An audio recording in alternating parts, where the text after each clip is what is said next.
Happy New Year, my MMA homies. I'm back again to study that awesome fight between Max Holloway and Kattar.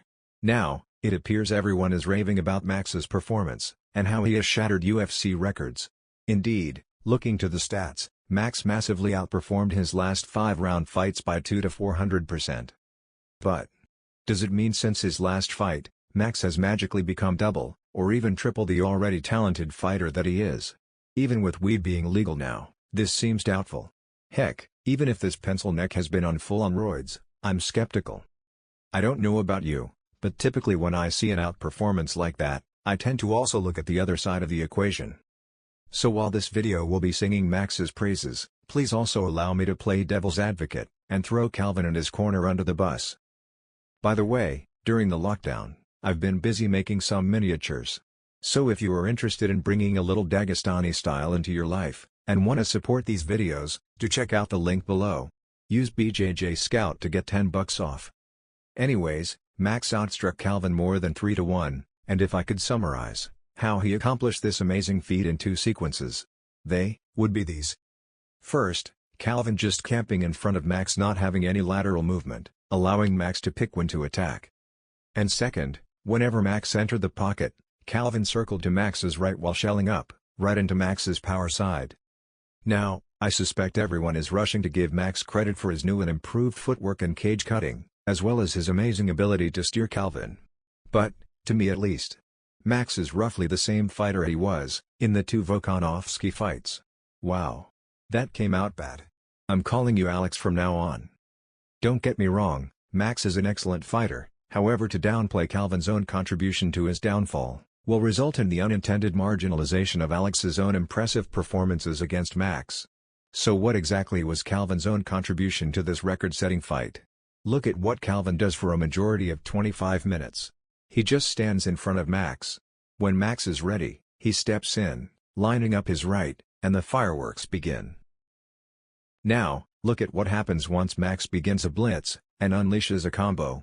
Calvin circles out to Max's right as he retreats, exposing himself to further attacks on Max's power side. I can't really use much UFC footage, so do forgive the stills, but aside from these, there are numerous other examples where Calvin was just either stationary or circling to Max's right. Max was allowed to rack up an ungodly amount of strikes.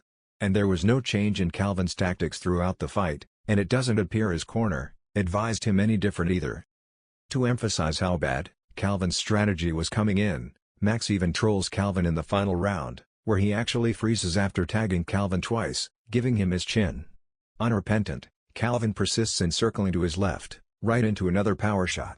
From one troll to another, well done Max. Some might want to claim Max was dictating all this action and steering Calvin, but to me, that's just half of the story.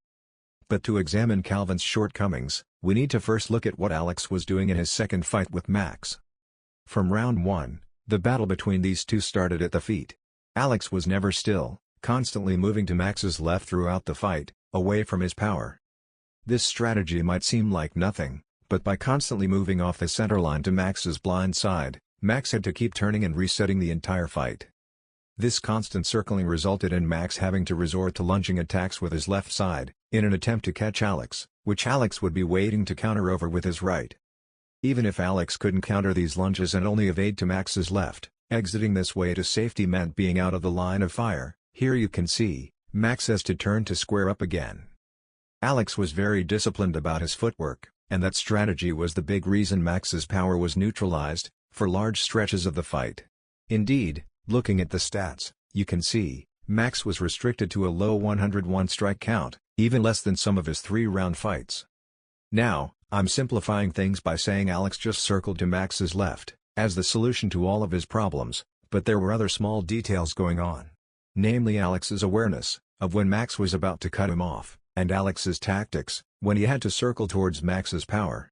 Here as you can see, whenever Alex wanted to move to Max's right side, he almost always was threatening some kind of strike to dissuade Max from throwing.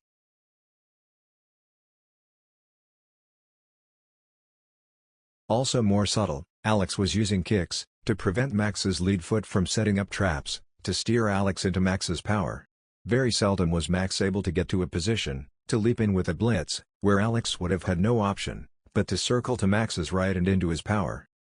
Now, on the surface, this just looks like general lead leg harassment, but there was also a footwork chess match going on, that Alex was winning in their second fight. Let's look closer. So first note, if Max is able to get into a position like this, where he can leap in, and cut you off, you will have no option but to run into his power. Here you can see, Max is trying to set up this trap. And right where he has come close enough, so that his next approach will completely block the escape to his left. Alex throws a kick to drive him back. Max has to reset and try to trap him again.